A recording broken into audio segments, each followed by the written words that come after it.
welcome to this episode of the Life After Cardiac Arrest podcast with me, your host, Paul Swindell. Today I'm honoured to chat with David Jeffery, who is a cardiac arrest survivor.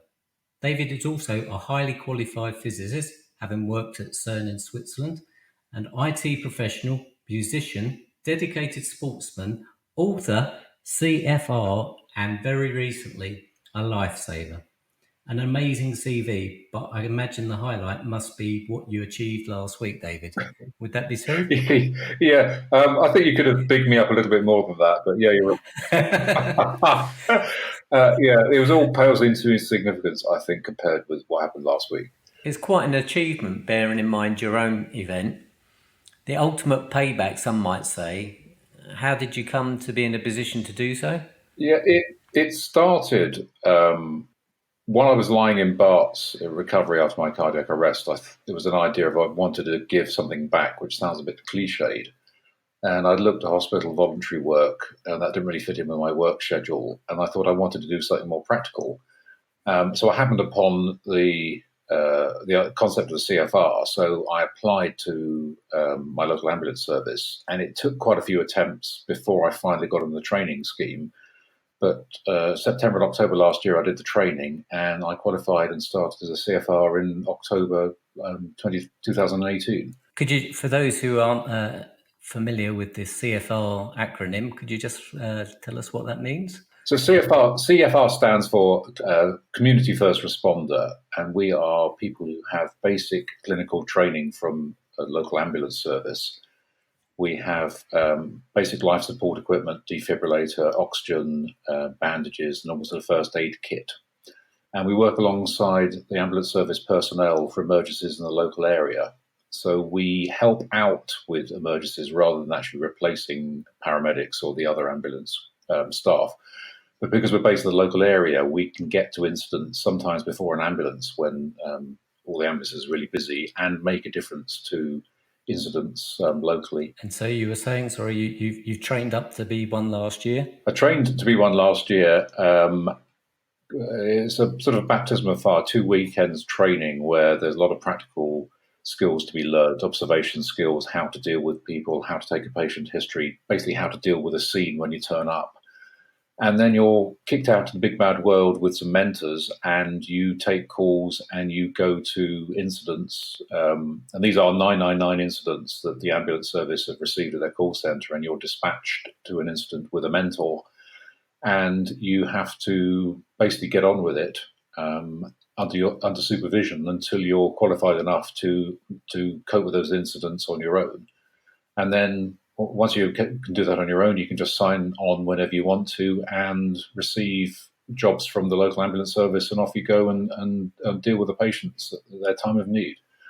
And what was your starting point there? Did you have any medical background at all, or any knowledge? No, I had by training, as you said earlier, I'm a physicist. I did have desires on becoming a doctor in my 30s, but because of family situation, I chickened out of it. So I really had no skills beyond the St John's Ambulance first aid course from about 3 or 4 years ago. So I learned from the ground up with my local ambulance service. And how did you find that? Tough going, I have to say. I mean, I like to think of myself fairly capable, but there's a lot to learn in a weekend. CPR defib drill was done again and then again and again, because it's probably the one thing locally you can make a big difference with if you can get early enough to a cardiac arrest incident. So that was probably 2 or 3 hours on 2 days a weekend just doing CPR drill, which sounds a bit funny, but just the how you turn up, how you assess a situation, how you deal with it, attach the defibrillator, get everyone to be out of the way when the shock is applied, how to do CPR, how to use a ventilating device for the patient with oxygen, how to make sure you can apply that properly to the patient. We did that drill and again so that when it comes to it for real, we actually know what we're doing. So it was quite tough, the training. And how did you actually find doing CPR? Well, I presume it's on a dummy, but did you have any sort of issues or problems with doing that, having been on the receiving end? No, I think I've got a fairly sanguine sense of humour. I suppose there was the initial thought when I was kneeling down for the first time, this could be me on the floor here and someone doing CPR on me. But once I got going, I actually found the practicalities of it were more important to me than thinking about my own experience. Though I did quip to the paramedic train at the end, at least now I knew how to give CPR as well as receive it. Which is easiest. Receiving, trust me, yeah. You just have to lie there. And you just mentioned the paramedic. I believe you didn't get in first time, did you? It took me a number of attempts. First time around, I think it was about 6 months after my cardiac arrest, plus or minus a couple of months, where I went for a chat with their SCAS, the South Central Ambulance Service, and their HQ happens to be about 2 miles from my house conveniently. So I went there and I had a cup of coffee with two paramedics running the CFR scheme, and they were interested in me. They thought I would be a sort of ideal candidate with my sort of background and level of enthusiasm, but they actually thought it was too soon after my cardiac arrest. They were a bit worried about something happening to me, so they said, you can go away and come back in a year's time. So literally it was, if you're still alive in a year's time, please come back. I kid you not. So a year went by, I applied, and then I found there'd been a reorganisation in the CFR training. So there was a moratorium on taking on new applicants. So I had to wait yet another 6 months. I think I put an alert in my calendar. So 6 months went by. I diligently filled in the form, sending off, thinking this was going to be easy.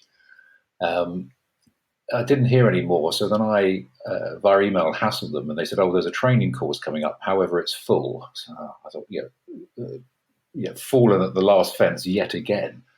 So I hassled them a bit more, and they said, "Oh, we've had someone drop out. I think this was on Thursday. Can you come to the assessment on Sunday morning?" So fantastic. So I went to the assessment, went through the various stages of the assessment, and at the end they deemed that I was a suitable candidate. And that was it. I was accepted to be on the training course.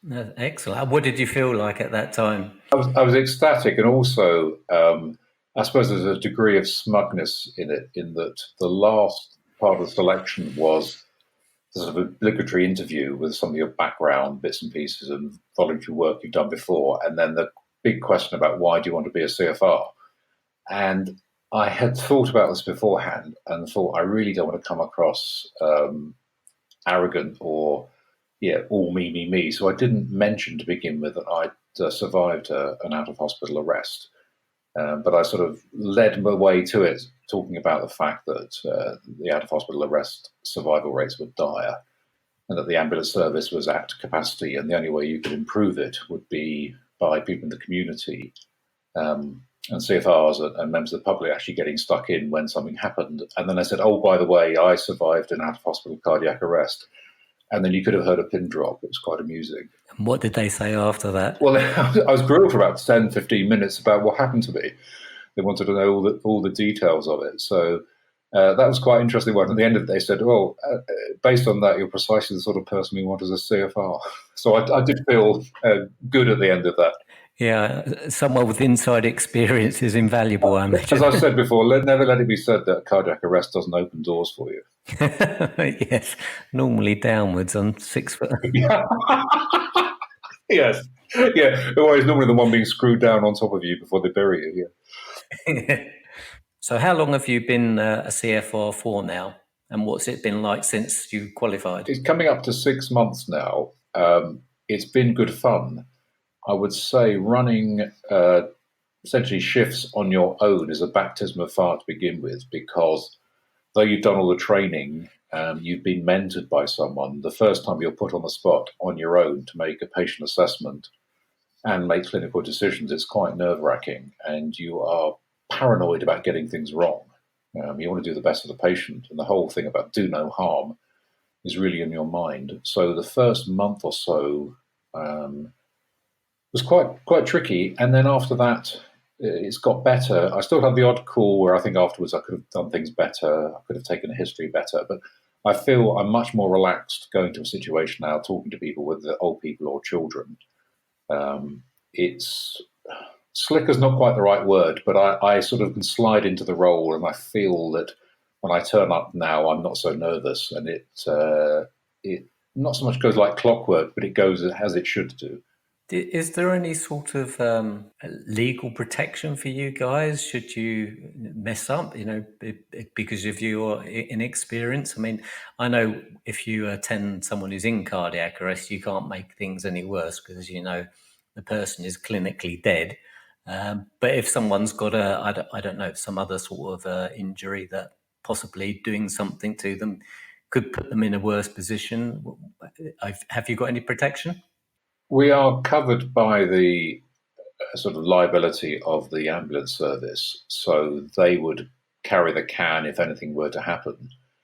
The clinical skills we've been got from training, and the interventions we can make are fairly limited. So you would have to work outside your remit, really, I think, to do any damage to anybody.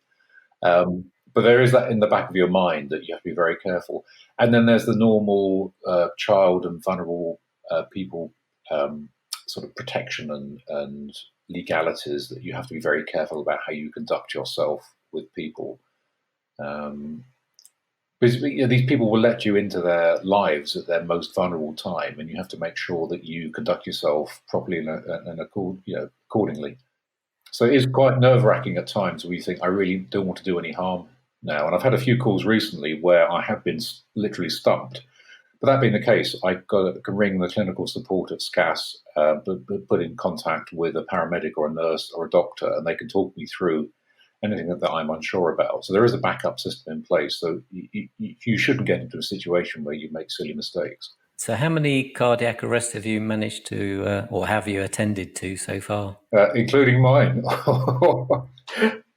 It is 2 or 3 if you include mine, but I've actually attended, as a CFR, I've attended 2 cardiac arrests.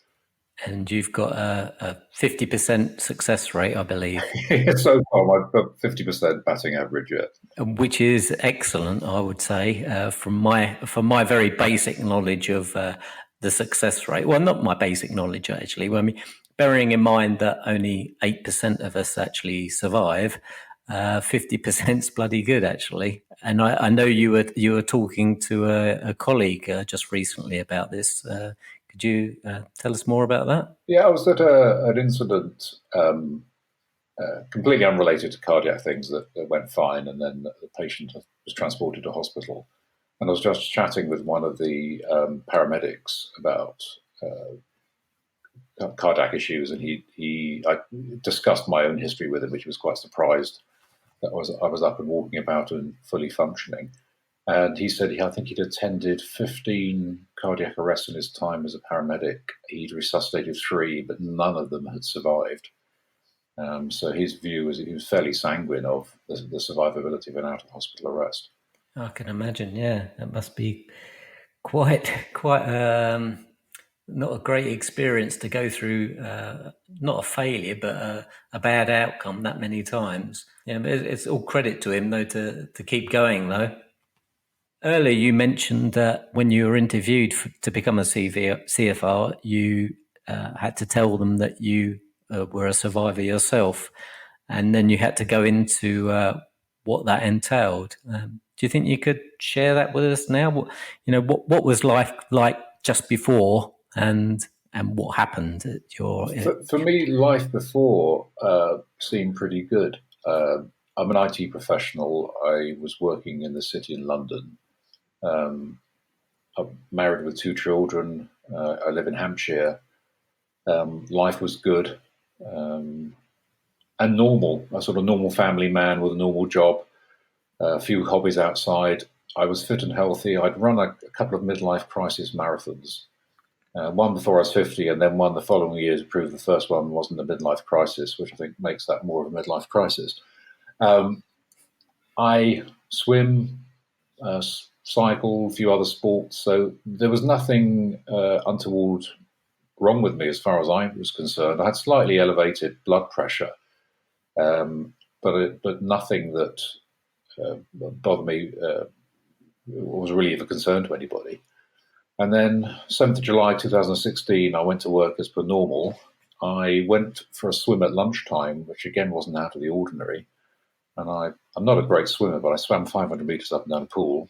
I remember getting out of the swimming pool, and that's the last thing I remember. But as I found out afterwards, I got out of the swimming pool, wandered around to the side, sat down on a plastic lounger by the side of the pool, and that's where I had a heart attack and then cardiac arrest and collapsed. So as I found out afterwards, it was all very strange. There were no warning signs. I don't remember any pain. I could not tell you what a heart attack feels like. The only pain I remember afterwards was from a cracked sternum and cracked ribs from the CPR. But apart from that, when I woke up in Bart's hospital, I felt fine, but just rather perturbed by someone explained to me what had happened to me. It just seemed rather surreal, actually.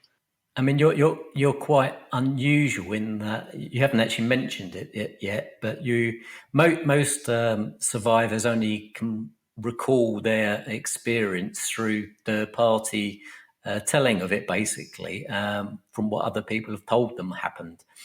But for you, you can actually watch your own cardiac arrest. You watch your own demise because it was captured on CCTV, wasn't it? Yes, the pool I was swimming at had CCTV, so the whole incident from me getting out of the swimming pool, sitting on the lounger, cardiac arrest, CPR, defibrillator shock, resuscitation, and paramedics arriving is all captured in colour. So it's rather bizarre that I'm one of the few people in the world who's actually watched himself have cardiac arrest and 7 minutes of clinical death followed by resuscitation. I'm not sure I would recommend that many people watching their own demise. I have a fairly strong constitution, so I find it quite interesting to watch the footage, but I think for a lot of people, they'd find it incredibly disturbing. But I think it's really quite interesting watching the whole incident unfold. And every time I watch it, there are new aspects of the incident that I notice. But yeah, I'm not sure it's for the faint-hearted, if you excuse the pun. Well, I know. I mean, I watched. I'm sure you've seen Chris Solomon's on the Helicopter Heroes, and is quite a well-known episode that's on YouTube. And I remember watching that probably about a year after my cardiac arrest, and I couldn't stomach watching that, even though it's someone else, and I knew there was a good outcome because I'd met him before that. But just watching my own one, I don't think I could do that. I watched it about 2 weeks after the arrest, actually. I was in Barts for a week. I got sent home yet. And I find it very hard to believe that I did this now, but I went up to London on the train on my own. And I went to London Ambulance HQ near Waterloo, and they had the footage, and there was the chief paramedic who turned up, advanced paramedic, and there were a couple of the PR people, and there was a box of tissues on the desk in front of me, and they were saying you can stop the footage at any time if you find it too upsetting or disturbing. And at the end of it, they were giggling because the only thing I found disturbing was how fat I looked in a pair of swimming trunks. I remember looking at this thing thinking, you've got to lose some weight, Jeffrey. That's not a good look.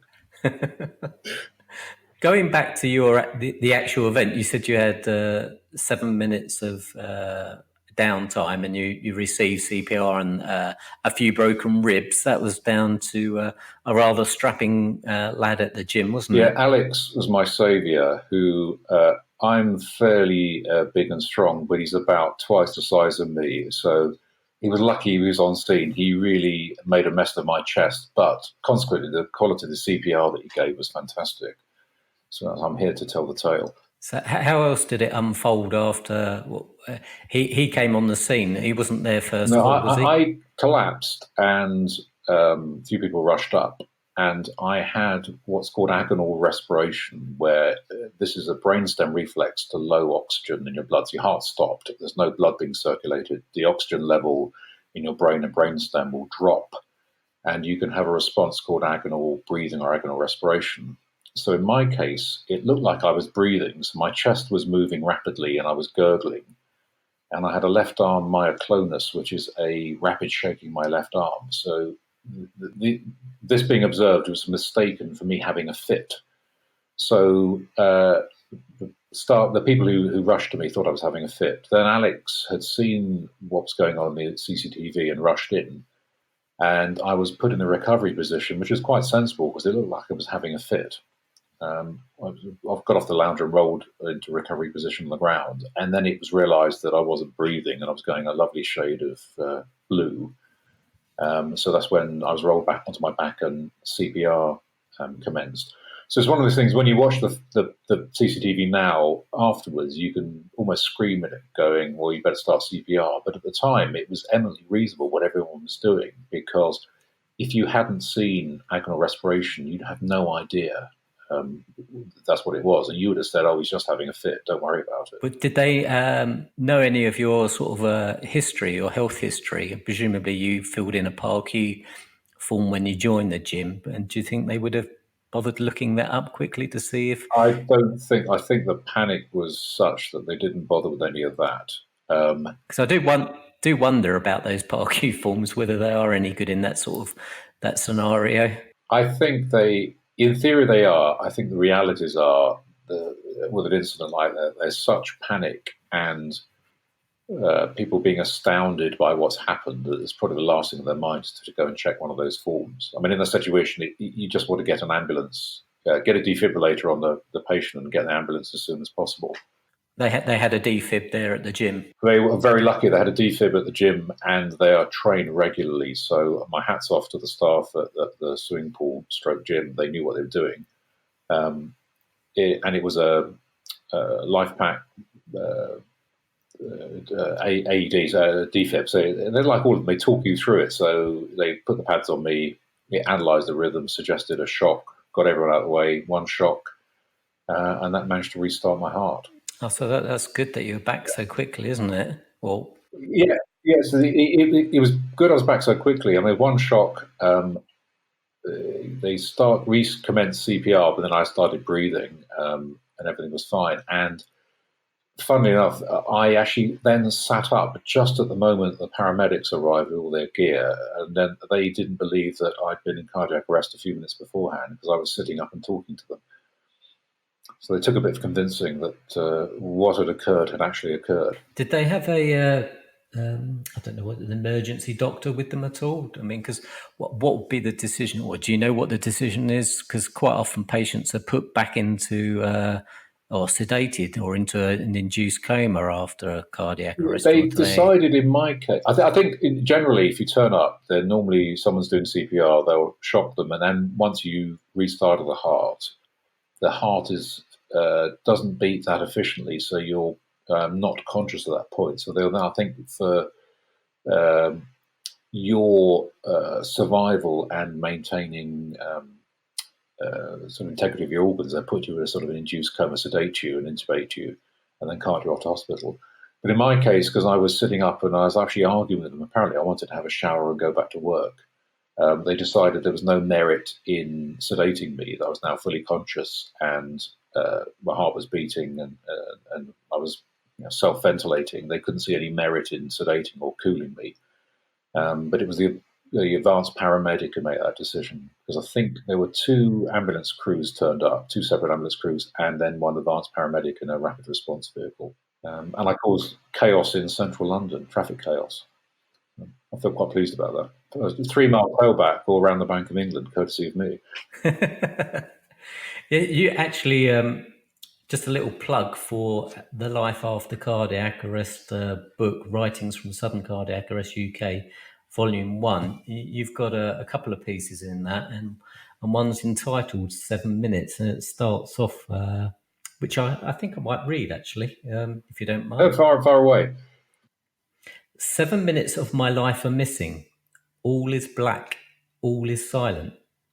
There is no consciousness, no awareness, no realization of unconsciousness. It is silent, amorphous, a world without verbs or adjectives. None are possible. They don't exist. Neither do I.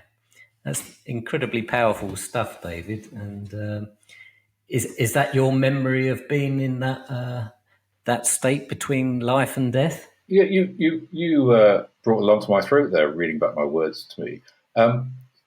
Yes, when I wrote that, I wanted to try and capture the first bit, the chaos that I perceived over the event, in that I only have snippets of memory, and it's the only way I could describe it as if I just wasn't here for 7 minutes. It didn't exist. You can't say I was unconscious or I'd been in pain or I wasn't in pain. It was literally I wasn't there, and I tried to capture that in those words in the first few sentences of that article that I wrote.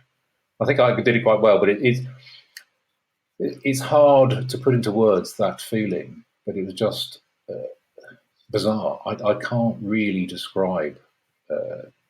I realise I'm rambling here. I can't really describe it, but it's the best I could come up with to describe the chaos and the fact that I was just not here for 7 minutes. I know exactly what you meant, and I think you've captured it beautifully. And it's the feeling you have before that you even existed as a baby, isn't it, really? I mean, well, we know we're clinically dead, and I'm not of the sort of person that I believe in any afterlife or anything. Like I went somewhere and then I came back. I just wasn't here, and it's a bizarre feeling. And even now, when I think about it, I cannot comprehend what happened to me. I know I was in cardiac arrest for 7 minutes, but during that 7 minutes, I literally wasn't here.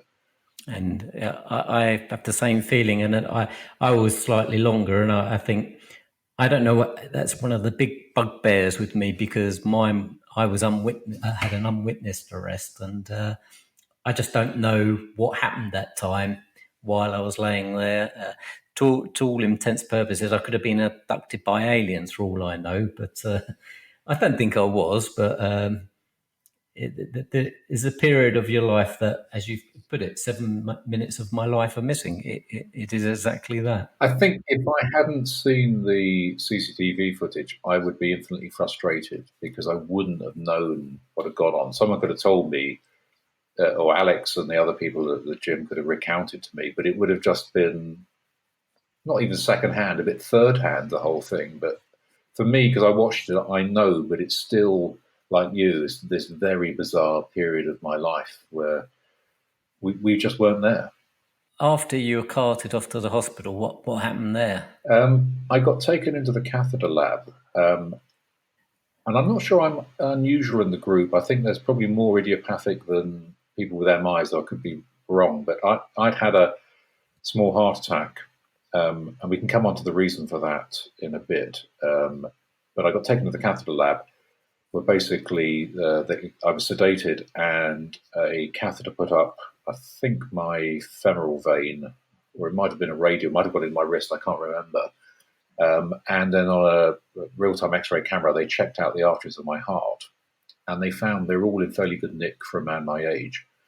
And there was one, the left circumflex, which was narrowed but not blocked, but they think that's the one that was blocked, so they put a stent in it.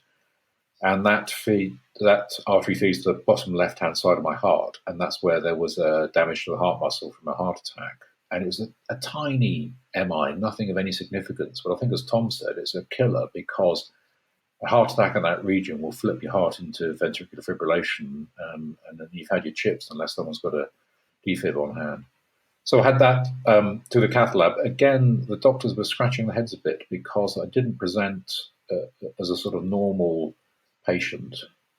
Someone of my age, I was fit and healthy. The arteries were all okay, so they did scratch their heads about quite why I was there. But I'd had an MI and cardiac arrest, so they dealt with it. I then got taken to the cardiac HDU, and it's probably, I think the event happened about 1 o'clock. And I remember probably 4:30 or 5 o'clock coming to in a bed with my son sitting in a chair next to me.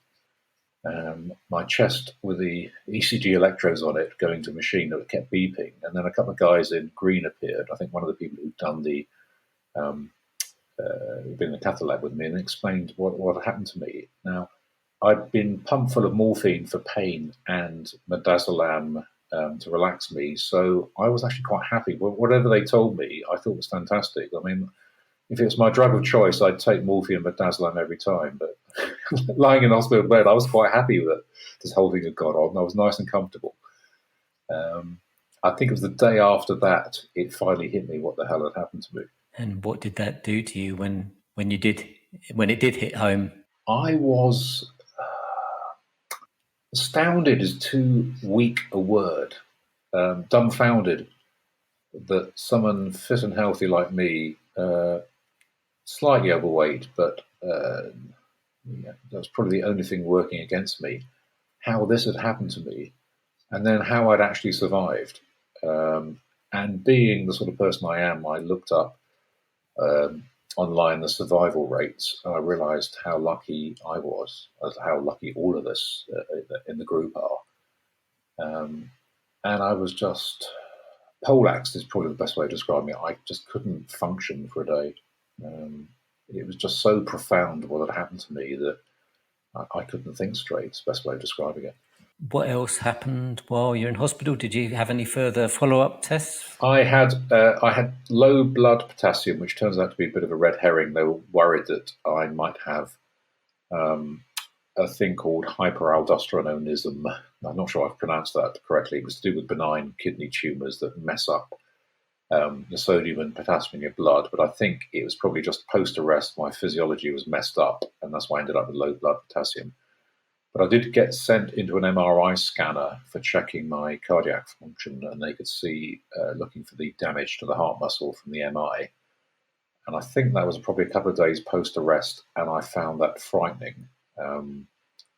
Still wired up to an ECG and a portable defibrillator being put into the sort of tube inside the MRI scanner, and then it was about 90 minutes inside there, having to breathe in, hold my breath to order in a noisy, hot environment. I found that quite disturbing. Not something I wanted to repeat. And I thought, oh, well, I've only got to do this once in my life. It's over and done with.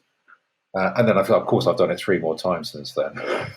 It's not something I would recommend to anybody, an MRI scanner. But if you've got to do it, you have to do it.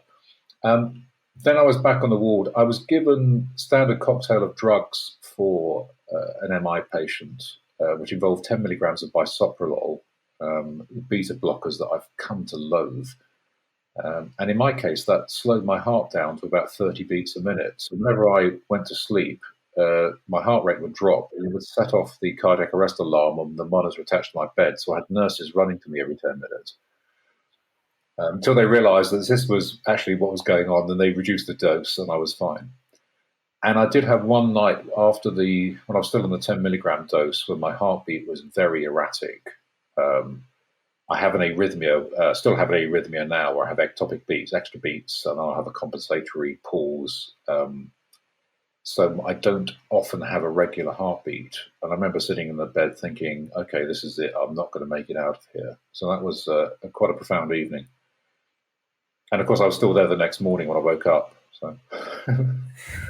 Did you fear about going to sleep? No, I sat in a chair. I was listening to some music. I thought, if I'm going to die, I might as well enjoy myself. So I listened to a few of my favourite tracks. And I thought, well, okay, if this is going to happen, it's going to happen. There's nothing I can do about it. Saying goodbye to my family, I didn't let on what I thought was going to happen to me. But saying goodbye to my wife and son and daughter was particularly hard. And trying to be honest, I remember my daughter asking me that I was going to be okay, and I said, I just don't know. I can't say. I didn't want to lie, but I didn't want to give away what I thought was going to happen to me. But that was particularly hard, actually, quite poignant. How was it all on your wife and your family? Well, I thought I had the worst of it, but I think about it now, it must have been horrendous, because I think if position were reversed, I would find it very difficult to cope with my wife or my children in a hospital situation like that.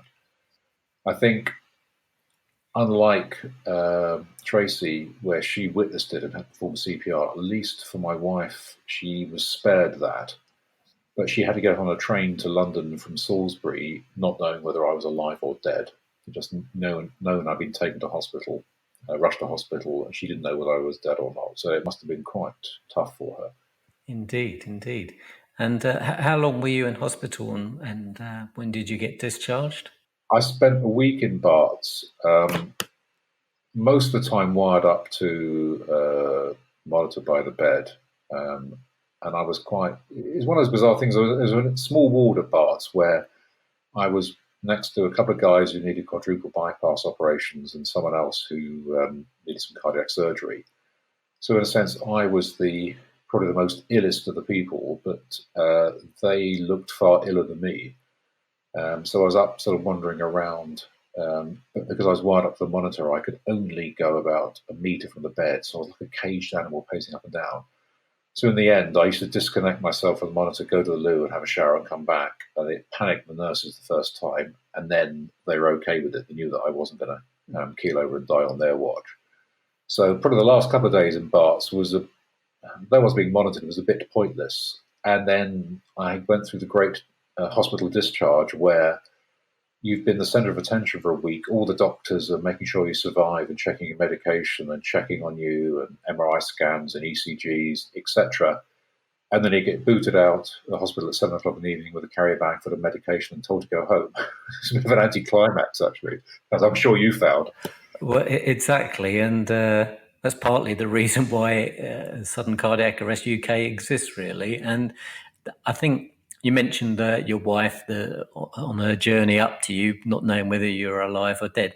And I think that's probably where it hits home on the partners and family is when we get discharged, because we've gone from the 24/7 care with all of the nurses and doctors at hand and being plugged into monitors and what have you. And then you're discharged, and after having all of the 24/7 care with doctors and nurses looking after you constantly, you're discharged, as you said, with a bag of pills or whatever, and it all rests on your partner and your family. And I think that's the time when they feel the biggest burden, really. How did your wife and family cope with you when you came home? Well, my daughter was there for when I was discharged. My son at that time was at university, so he wasn't living home. My daughter wasn't living home either, but they came back with me on the train, and it was rather strange coming into the house. And I, of course, had the paranoia at that point that the whole thing was going to happen again. And I think it was the same for my wife and daughter, but it was unspoken, so there was a little bit of tension. I didn't want people to worry about me, but they were worried about me. And any time I yawned or gasped because my chest really hurt from the CPR, it felt like I'd been hit in the chest with a sledgehammer. There was sudden paranoia that I was having another heart attack or something. So it took a while for everyone to learn how to live with each other with the new regime, for whatever better description. But probably about a week or a couple of weeks to settle down. Like you said, coming home with a bag of pills. I basically, you're told to go and see your GP. It must have been the same for you. I went to see my GP, and it was just a look of incredulity on his face. I think twofold. One was they see very few cardiac arrest survivors. And I think it's only probably the last maybe 5-10 years because of public access defibrillators that they're more and more of us surviving. And the second thing is he took a look at me and thought, well, there's nothing wrong with you. You just you're swinging the lead, mate. This never happened to you, until he read the discharge letter from Barts, and there was a slight change of opinion, but he didn't know what to do with me. So there was a little bit of paranoia when I came back home. Okay, I've seen the GP, but he doesn't know quite what to do or tell me what to do. No one seems to know I'm back home. And then you realise the emergency care is fantastic at the hospitals, but once you're chucked out, they've got more new emergency people to worry about, and there is no one to pick up the pieces, as you say, and hence you started this group, of which myself and a lot of people are really grateful. And I got offered cardiac rehab because I'd had an MI, so I got referred to a cardiac rehab team at Winchester Hospital. And that was quite interesting. There were two nurses there who I got along with really well, and they looked at me, they looked at my sort of history, and they basically left me to my own devices. It's sort of an exercise class designed for people who'd had heart attacks who probably had let themselves go, for want of a better description, so they hadn't done any exercise. So there was sort of an introductory aerobics class for them, for want of a better description. So for me, having been fairly fit and healthy, they just let me get on with it for, it was 2 sessions a week. But I have to say, my arrogance was got the better of me, because I thought, well, I'm fit and healthy, this will be easy, but I found it remarkably difficult, actually. I think that was a combination of my chest hurting and the effects of the beta blockers not letting my heart speed up. So after the first couple of sessions, I thought, maybe this isn't going to be as easy as I thought. But it was good having done the cardiac rehab. I was going to ask that, how you actually found it, whether it was being a fit and healthy guy beforehand, whether you actually benefited from it, and did it aid you in a psychological way? Did it boost your confidence doing it? It did, because I knew the first bit of exercise post-arrest was going to be very difficult for me. And of course, there were two nurses, cardiac nurses, running the class, and they had a defibrillator, and it was at Winchester Hospital. So I thought, if anything goes wrong, I'm in a good place. So psychologically, it was good. However, raising my heartbeat to 100 beats a minute or so was difficult every time. And as I've learned at that time, I did have chest pain. And of course, not knowing what MI feels like, there was some paranoia on my part, but I had a lot of mechanical pain, as it turns out, from the cracked sternum, and my left-hand side ribs were cracked. And that's, even 3 and a bit years on, I still have chest pain from time to time. So I've learned to recognize that now. But at the time when I did the cardiac rehab, every twinge, every ache was paranoia on my part. But I'm really glad I did the rehab. It really did help. And by the end of the course, I felt I had some of my fitness back, and I was a lot more confident doing stuff. Indeed, indeed. So how's your recovery gone on from there? Well, I would like to say I'm back to normal. I was prescribed a series of blood pressure control medications and continued with bisoprolol beta blocker, but on a lower dose. And I would say that bisoprolol is probably the worst one, because it slows my heart down, makes me dopey at times, and stops my heart speeding up. So if I go for a swim or out on the bicycle, it would, instead of 30 seconds to warm up, it might take me 5 minutes to get my heart beating quick enough to do the exercise I want. So that affected me from that respect. But a couple of months afterwards, I was essentially back to normal. And I don't, it's hard to tell whether I've got a brain injury. I think all of us who had cardiac arrest have got some effect on our brain. I lost a few memories. Sometimes I think my short-term memory maybe is not as quite as sharp as it was. But then again, I'm 56. Maybe it's just the effects of aging. But all intents and purposes, back to normal, apart from arrhythmia, which then was diagnosed as atrial fibrillation. So I went through treatment. First thing was a cardioversion, which is essentially a defibrillator shock applied to your heart in synchronization with the heart to restart it again and stop the AF. And that only worked temporarily. And then I had cardiac surgery a year ago, which was another catheter put up my femoral vein, where they basically killed the errant cells at the top of my heart, causing the atrial fibrillation. And the last time I had an ECG, that had been cured. It's just, life is normal. I just had these things along the way, and I just had to deal with them. But life is pretty much as it was before the arrest.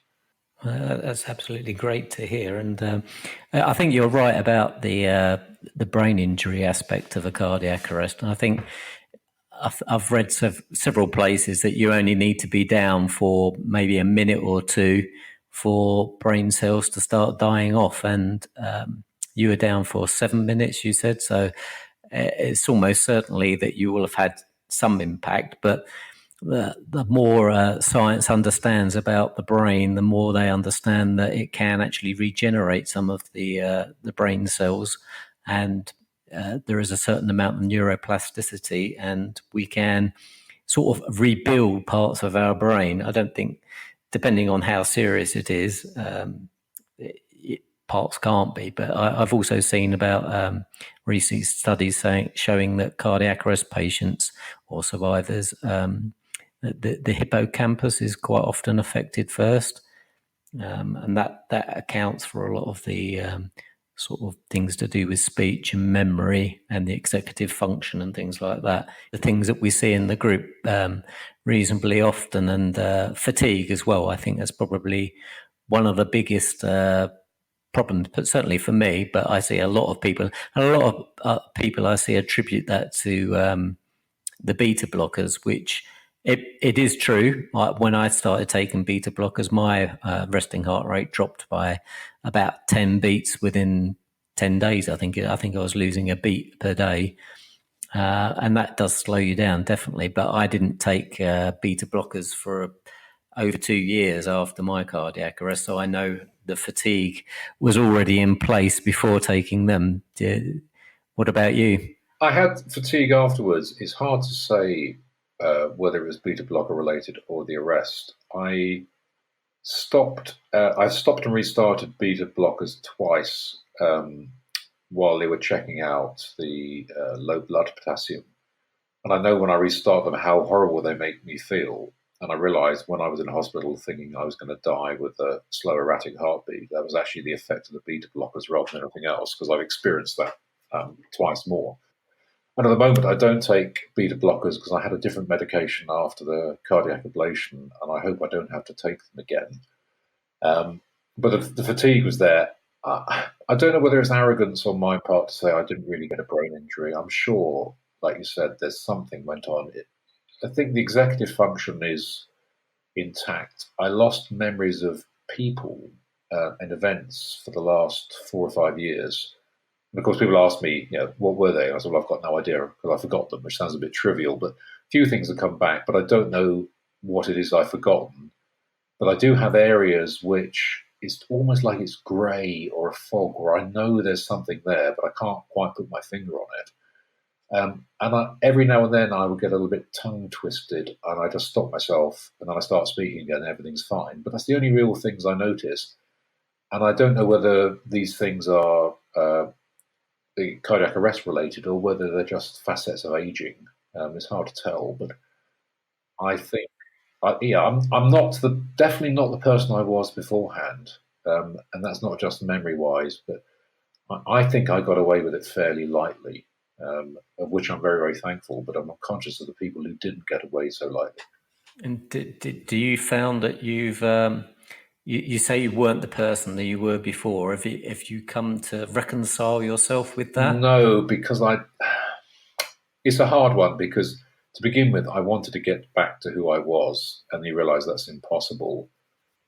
But the problem with thinking about it was that I can't tell you what's different about me from before my arrest. I just know I'm not the same person, and I just can't quantify it. So if I could quantify it, I might say, well, I could do this and I'd get back to who I was beforehand. But I know that old version of me literally died on July 7th, 2016. And there's a new version of me here.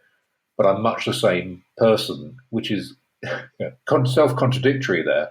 But that's the best way I can describe it. I'm just not who I was. Is it a psychological change? Is it a different purpose in life now? It's probably psychological change. Purpose in life, yeah, I think I've got a slightly different outlook on life now. And also in light of the CFR, I feel I have a different purpose now. And what I want to do with the rest of my life is different from what I wanted to do with it, say, 10 years ago. The cardiac arrest has changed me in that respect. But I really can't put my finger on it about what's different about me. I mean, to all intents and purposes, the people who know me, I'm exactly the same person.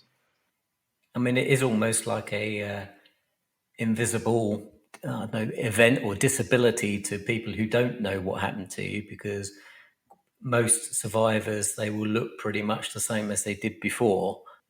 But it has had a deep effect. As you said, even though you're not that dissimilar to how you were before, it has affected you quite deeply. Which is, I'd say profound effect on me. I've never been one for loud places and noise and lots of people, even though I do like music and I play music. I've never been one for loud bars or loud pubs or things. But I do find those things very difficult now. A restaurant that's very noisy, I find quite difficult. And sometimes social situations where there's lots of people, was noisy and people vying for my attention, I do find that difficult. And I think you have commented you felt the same thing. And I don't know whether that's cardiac arrest related. I think it probably is. And so there are certain situations I just need 5 minutes peace and quiet and space, which is quite difficult for other people to understand, because all intents and purposes you just look like who you were before. They don't realise that you just need this peace and quiet and space every now and then. yes, I think that's the sort of just basically the brain having to work overtime to process all the signals coming in, and it's just not as fast as it used to be. And I'm pretty sure the brain is the highest user of energy within the body. I think that's true.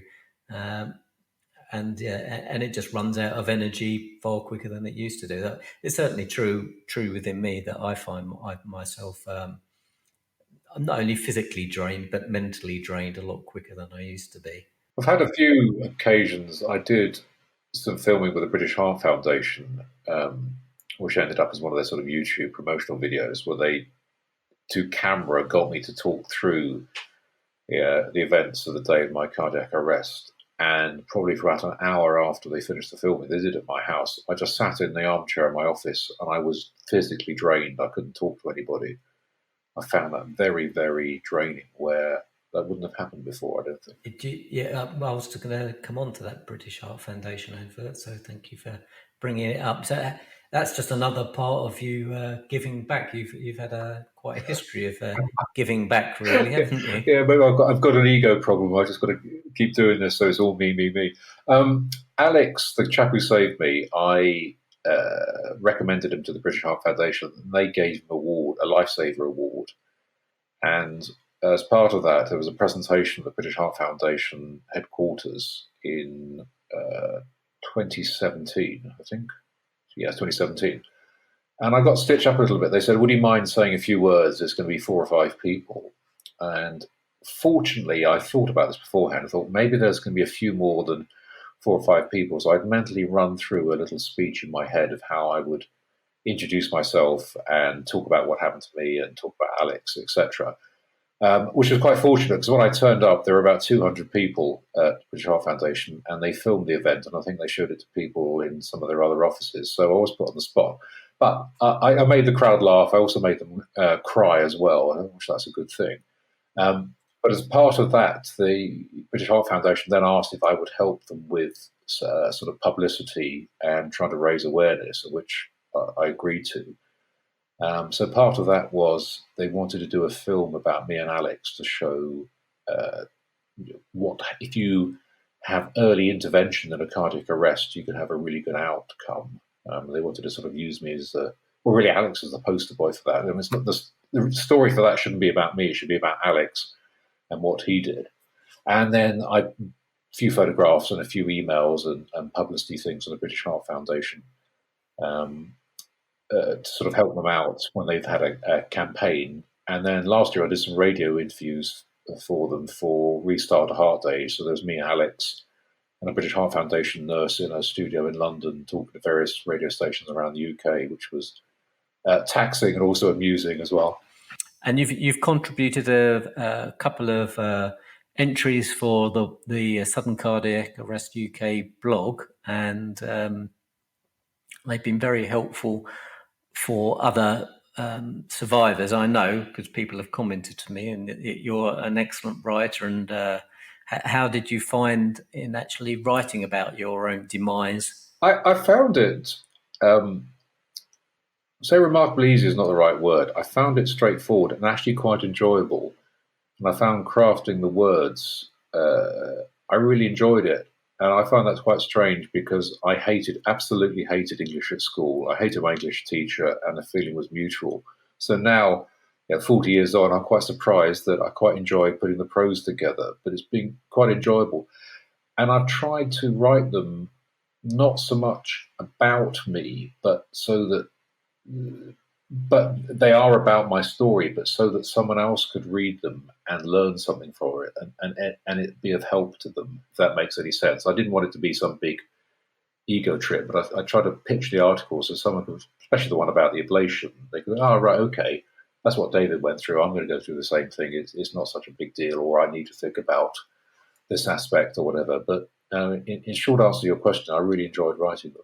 Did you find they helped you at all in your recovery? Yeah, the first one, the 7 minutes, really did. I felt when I finished that, I was really quite pleased with the way that put together, because it had the first part was sort of chaos of the whole situation, and then the second half was a description of what happened, and then a thank you to everybody at the end.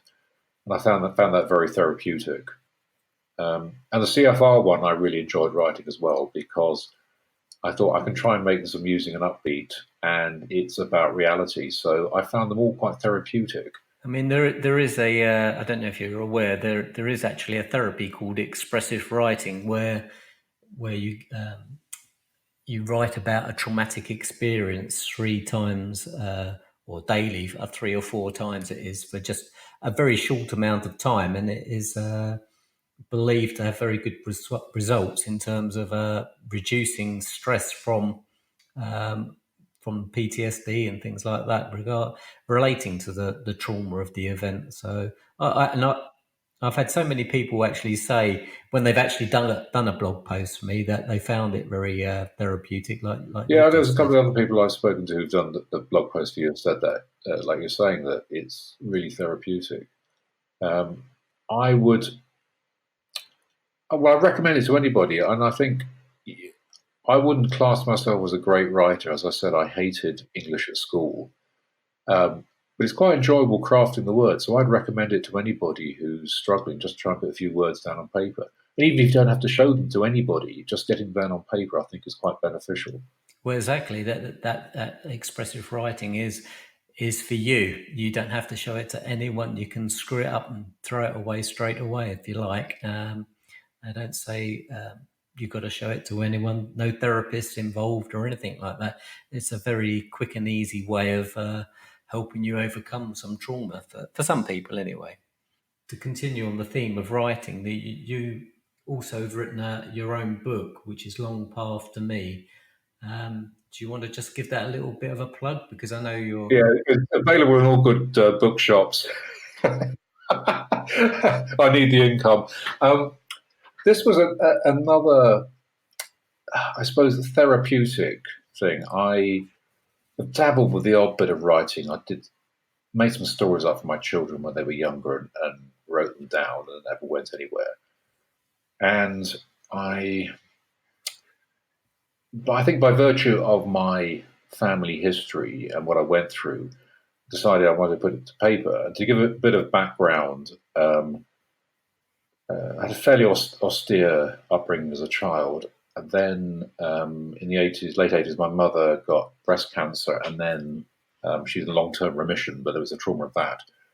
Um, 4 years after that, my father died very quickly from a bladder tumor. That was 1992. In 1997, my sister died of breast tumor just after giving birth to a baby. So I'd been through a lot of trauma is not quite the right word, because it wasn't so much I'd suffered from those things, but I suffered the effects of the people around me dying. And at that time, I had a young family, and I never really dealt with any of the issues from this. And it was probably about 20 years afterwards. It was just one day I thought, I don't want to feel like this anymore, because I think I would say it cast a shadow over my life, actually, the family deaths. Some dark days at times. So I decided to see a psychotherapist, and I spent about 18 months with a psychotherapist, which I found incredibly useful, actually. And to begin with, I was a little bit embarrassed about this, in that men should be able to fix these problems yourself. But I realised at the end of it, it's actually impossible, and that everyone has issues that they can't deal with. You actually need someone else to help you deal with it. So at the end of that process, I was a much happier person, and also more able to deal with things that life had thrown at me. Even if that means being upset about my sister dying or my dad dying, I still get upset about it, but at least I can feel that now and react to it, where I couldn't in the past. So I thought I would write a book, first of all, just for myself to get these things down on paper. But then I switched the tack, and I rewrote the opening, in that I wanted it to be a book for other people to read, to see what I had been through, and how I sort of not cured myself, because I don't think it would be cured, but how I learned to deal with things. So I wrote from the point of view of it trying to be a book beneficial to other people. And it lists some of the things I went through, some of the sessions with the therapist, which sounds a bit dirgy, a bit dull, but I try to make it as upbeat as possible. Each chapter dealing with certain aspects of my life and what I went through, and then finale at the end, and then about halfway through writing the book, I had my little cardiac incident. So the book was put on hold for a while, but I finished it sometime last year. I was on a train to London. I thought, okay, I've written enough.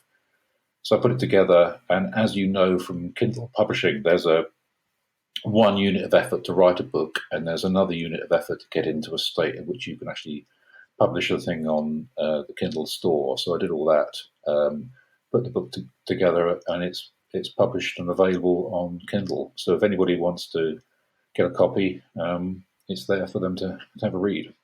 It's called The Long Path to Me, and you have to admire the book cover because it was a photograph I took in the Lake District. And it has obviously the unplanned epilogue, which is my 7 minutes story right at the end of the book.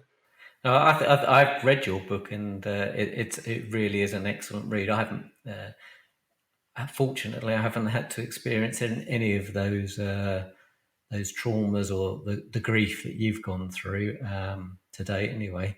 But it really. A real emotional read, and I take my hat off to you for writing that down. Well, thank you. I hope it did give you some solace for that period in your life. Or no, it has. Looking back, I can see what I went through. It has given me some solace. I think the chapter I wrote about my sister, probably the most powerful bit. And every now and then when I read that, I think that I still get upset by it. But if anybody does read it, they realise I had quite a lot chucked at me over the years. But I think you have to roll with the punches. I think the cardiac arrest shows you that you can either wallow in self-pity or you can just pick yourself up and get on with it, which I think what all of us are doing on the group. I was going to say, has your previous experience helped you with your recovery from cardiac arrest? And would you say the process of going through the therapy, which probably to a lot of people, it's not something they'd immediately jump at, do you think that would help them get over their cardiac arrest? I think it helped me because I've been through all that. It helped me deal with cardiac arrest. I would recommend therapy to anybody. And as I said earlier, I was quite embarrassed when I first went, and I didn't want to admit it to anybody. But I think you could unpick things in your subconscious that you didn't realize were there, which causing limiting behavior. Can actually improve things great in your life. So I'd recommend it to anybody, actually, in particular those struggling after cardiac arrest. Mm-hmm. And I just might as well say that at this point that if you are listening to this and you are a member of the Southern Cardiac Arrest UK group, thanks to SADS UK, you can get 6 free counselling sessions from a British association of whatever it is. I can't, BACP, I think. If you can't get them through your normal GP and whatever, and we know that the mental health part of the NHS is struggling, to say the least, at the moment. And counselling is not something that's offered very often to survivors or even their partners. And as we sort of touched on before, the trauma of seeing someone have a cardiac arrest and having to perform CPR on a partner or a loved one is probably the biggest trauma that anyone might go through within their life. So it wouldn't be surprising that they needed therapy to get over it. Anyway, probably coming towards the end of this now, David. I've got 2 little things, or one little thing is about you seem like you're doing pretty well now. So what would be your tips for other survivors who have gone through a cardiac arrest to help them get back to not necessarily who they were before, but that being accepting of who they are now? That's a good question. I think being able to accept what happened, which sounds a bit trivial, but I think that profound thing of not being able to put into words what you've been through, and that might make you cry, or that might make you depressed, or that might make you sad. I think you have to get to the point where that just is what it is. And I'm not saying you would stop being sad or stop crying or stop finding it difficult, but I think being able to accept that's just what it is could be quite beneficial. And I think communicating to people around you, it's one of the things I learned in therapy, that I had this thing that people would not understand what happened, how I was feeling, which was trivially true because I never actually told anybody how I was feeling or how I wanted to be treated. So I think unless you can communicate to the people around you what you're feeling, you might be feeling sad, you might be feeling upset, or you might be feeling fine. I think you need to communicate to the people around you. Then they know how to treat you. And that's your loved ones, your family, your work colleagues. If you go back to work, if you manage to go back to work after your cardiac arrest, just tell them how you're feeling. Maybe at times you're going to feel sad. Maybe at times you just need some peace and quiet. And I'm sure everyone will be understanding and accommodating. I don't think you would be judged because of that. I think everyone would be more than happy to not so much make some accommodations, just to understand you. But to do that, you've got to tell them how you're feeling. So I would recommend that as well. Could I just, how did you find speaking with other survivors? The first meetup with yourself in the pub in London, I found that quite difficult, actually. Very good to meet other survivors, absolutely fantastic, because you realise you're not alone and other people have got far more horrendous stories than yours, and also some amusing stories from various people. At times I got upset for reasons I can't really understand. And again, yeah, I don't understand them, it's just how it was. But I found that very, very therapeutic to meet up with the other survivors, and in the subsequent meetings I've been to, it's been very, very good. So it's something you'd recommend other survivors check out then, a meetup. We've got one coming up in September in the middle of the country in Barnsdale Hall Hotel in Oakham. I would recommend the meetup to all survivors and partners. My wife came to one of the meetings in London, which she found very useful to see some of the other survivors, and also for some of the talks, some of the information. She had a slightly different perspective on things from me, but I would recommend the meetup to everybody. And I think there may be some people who would be reticent and think they weren't going to get anything out of it, but I think you'd be surprised how therapeutic it is meeting other survivors. Indeed, I totally agree with you. So have you got any last final words before we call this a day? Because I've taken over an hour of your time, and I know you're a very, very busy man, and hopefully you're going to be hearing soon, or do you know if you're going to be hearing how your patient has done? Is that something they let you know, or do you have to? I'd have to try and find out.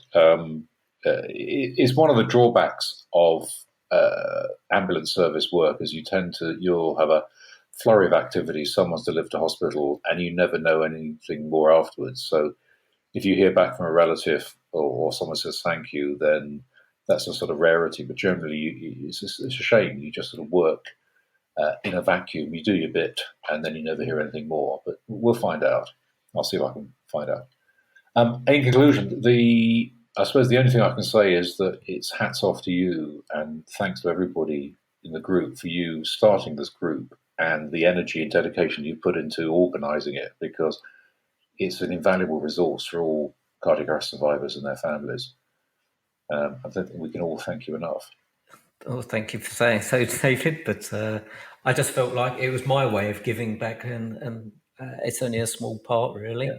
I know you've done a huge amount in giving back, and I think my last thing to say would be that I think giving back actually helps people recover. Mm-hmm. I know it has given me a certain amount of acceptance to what's happened, knowing that you can continue on and do some good in the world. No matter how affected you are after your cardiac arrest, I think doing something like this is whatever you could do is a positive contribution. It is beneficial to you. Giving back, I think, even if it's just sending some leaflets to your GP or giving a leaflet to someone, I think you'd feel good about yourself by doing that. Indeed, and just writing about experience, because every cardiac arrest is pretty much unique, and the journey afterwards, but someone else somewhere will probably have something similar to that, and they can pick the bones out of it and get make some sense out of it maybe, and help them in their recovery. So it's a win-win, really. I think I'd just like to say thank you very much for joining me on this episode, and I really look forward to hearing from you in the future about how that patient did, and your other successes and your journey through being a CFR. Maybe one day you'll become a paramedic. Thanks very much, David, and have a good day.